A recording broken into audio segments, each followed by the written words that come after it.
বাল্মীকি প্রতিভা রবীন্দ্রনাথ ঠাকুরের একটি গীতিনাটক, যেখানে একজন ডাকাতের অর্থ পরিবর্তন এবং কবি বাল্মীকি হিসেবে তার রূপান্তরের কাহিনী প্রতীক তুলে ধরা হয়েছে।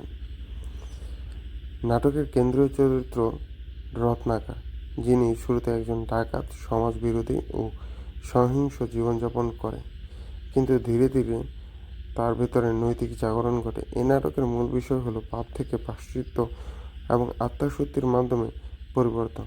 রত্নাকর নিজের কাজের ভুল বুঝতে পারে, অনুশোচনা জাগে এবং নতুন জীবন শুরু করে। আরেকটি গুরুত্বপূর্ণ দিক হলো বিবেকের জাগরণ। বাইরের পরিবেশ নয়, নিজের ভেতরের বিবেকই তাকে পরিবর্তনের সাথে নিয়ে যায়। নাটকে মানব জীবনের রূপান্তর সম্ভাবনা দেখানো হয়েছে, যেখানে কোনো মানসিক পরিবর্তিত হতে পারে যদি সে সত্যকে গ্রহণ করে। এই গীতিনাট্য সঙ্গীত ও প্রতীকী উপস্থাপনা অত্যন্ত গুরুত্বপূর্ণ, যা গল্পের আবেগ ও দর্শনকে আরও গভীরভাবে তুলে ধরে। ভাষার দিক থেকে এটি কাব্যিক সুরেলা ও দার্শনিক সমৃদ্ধ।